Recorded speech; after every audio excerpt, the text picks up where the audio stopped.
Hey everyone, welcome back to 996 The Howl. We've talked to death about the Utah Mammoth additions, subtractions, but now we gotta look at their immediate competition in the Central Division. How did their divisional opponents do? Who did they add? Who did they lose? And to be honest, they kind of stayed the same in the Central Division. I think the biggest name, the biggest addition to the Central Division is not even on this board. It's Utah Mammoth's JJ Peterka. I think that was the biggest improvement by a Central Division team. I mean, I'm not even trying to be biased.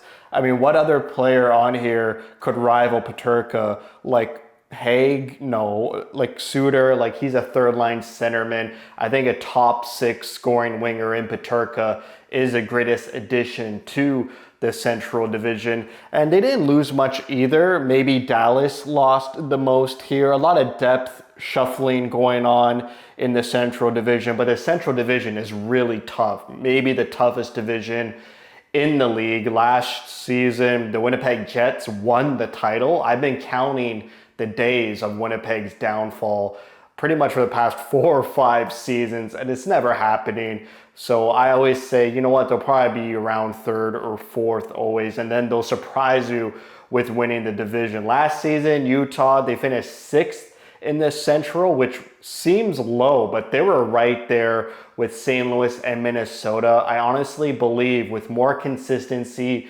less injuries, or if those same injuries happen, now Utah is built to circumvent those injuries and overcome them with their amount of depth. They're really deep this season compared to last season. So I really do think Utah has a good chance of finishing fourth and just battling it out with Minnesota and St. Louis, who are pretty good teams. They're just not elite teams. And I think Utah fits in right there. And obviously you got Chicago and Nashville there, who are kind of like wavering. You know, they're going in opposite directions. Chicago still, I feel like they're going to have the same season Arizona did in their last season in Arizona. Just maybe start out hot and then kind of cool down and just not have that consistent effort night in and night out. Nashville last season, I thought with all those additions of Stamkos, Marchessault, O'Reilly, I thought they bought a playoff and cup window, but the total opposite happened and they got too old too quick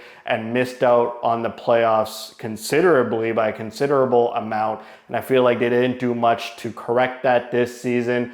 So you're probably looking at the same sort of finish for Nashville. But let's get into it. Chicago, they added a third goaltender. They got Spencer Knight. Don't forget that.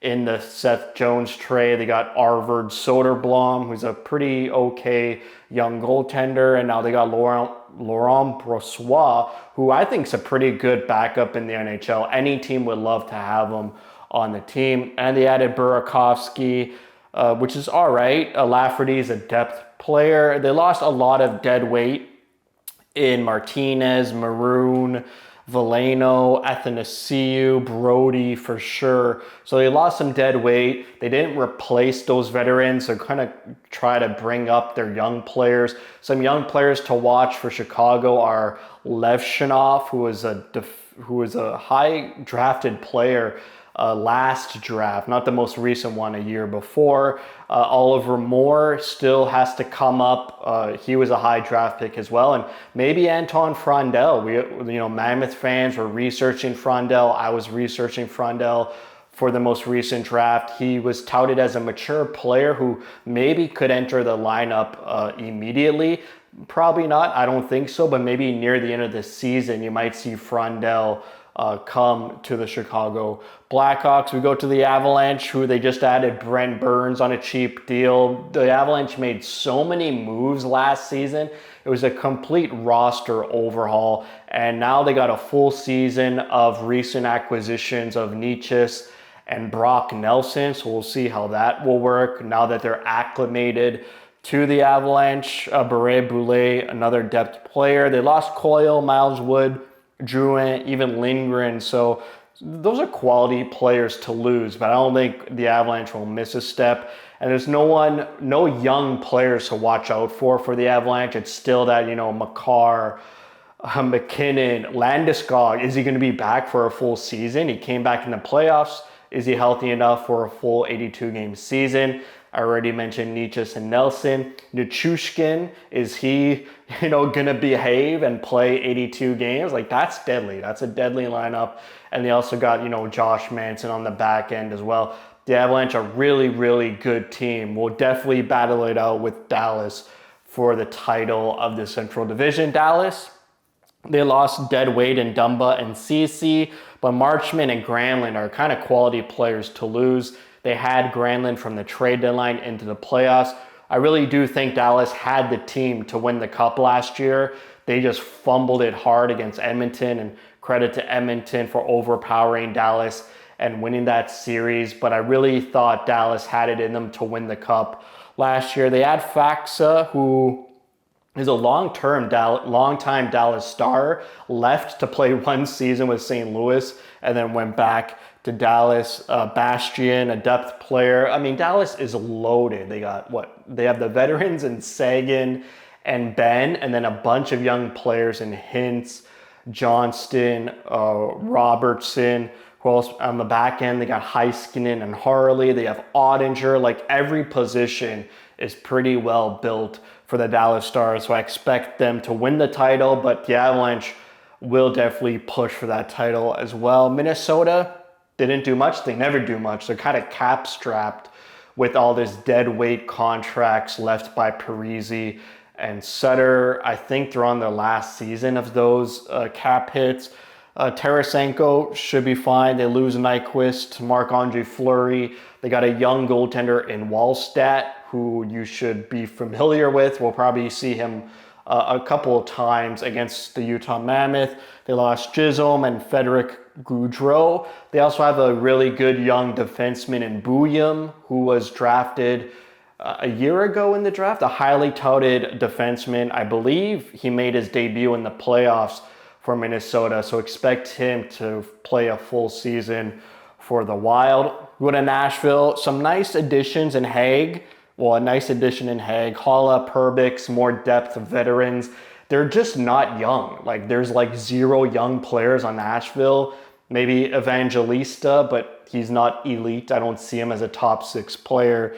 So just a very, very veteran-heavy old team in Nashville. They lose Lazan and Sissons against some depth guys, so it's kind of a wash there. St. Louis, who seems to never go away. They're sort of retooling on the fly. Last offseason, they did a great job offer sheeting Broberg and Holloway, which helped them get some offense and defense last season. They add Pius Suter, a good depth centerman. They get Melieu, a young defenseman in Montreal. The St. Louis defense, it's old, it's young. Like, you got Broberg and Melieu, but then you pair them with like Cam Fowler, Justin Falk. Is Krug still playing for St. Louis? And they added Bukestad, a depth forward for St. Louis. We know him very well. They lose Faxa, Bolduc in that Montreal Malieu trade, and they lose a veteran defenseman in Leddy, which is fine because they got a lot of old veterans on their blue line. Then we go to Winnipeg. They added Jonathan Toews. No, this is not Devon Toews from the Avalanche. Jonathan Toews adds to the Winnipeg lineup. They gain Nyquist from Minnesota. They get Tanner Pearson. They lose Ehlers. Like, they lost a lot in Ehlers. Even Brandon Tanev, who's now on Utah. So I feel like Winnipeg loses a lot in Ehlers, but they got a pretty stacked lineup as well. Scheifele, Perfetti, Kyle Connor, one of the best goaltenders in Hellebuck. On the back end, you got Morrissey. They got some young guys in Yager and, Lambert, and a defenseman in Hinola. For St. Louis, a young player to look out for would be Snuggerud. I feel like he's going to have an up-and-coming season. They still have Jake Neighbors, who I thought would have a good NHL career. Didn't hear much about him last season, so maybe this season he has a better year. But back to Winnipeg, I mean, they have Velarde as well. Like, maybe they could move on from Ehlers and still be pretty good. I don't think they'll win the division again. I think they'll be top 3, but, losing a scoring threat, some great offense in Ehlers, maybe Velarde being healthy will offset them missing Ehlers. But this is it. This is the Central Division. Additions, subtractions pretty much stays the same. I will say Utah's the most improved team in the Central Division. And for a team who has finished 6, maybe 5 points behind St. Louis and Minnesota, more consistency, better luck with health, and with these additions of Peterka, Tanev, Schmidt, maybe a more solidified, consistent goaltending tandem in Vejmelka and Vanecek. We'll see again what happens with Ingram. I really do think Utah is right there with Minnesota and St. Louis after the big 3 behemoths in Dallas, the Avalanche, and the Jets. So that's it for me. Thank you for watching. If you like what you see, spread the word. And as always, thank you for your support.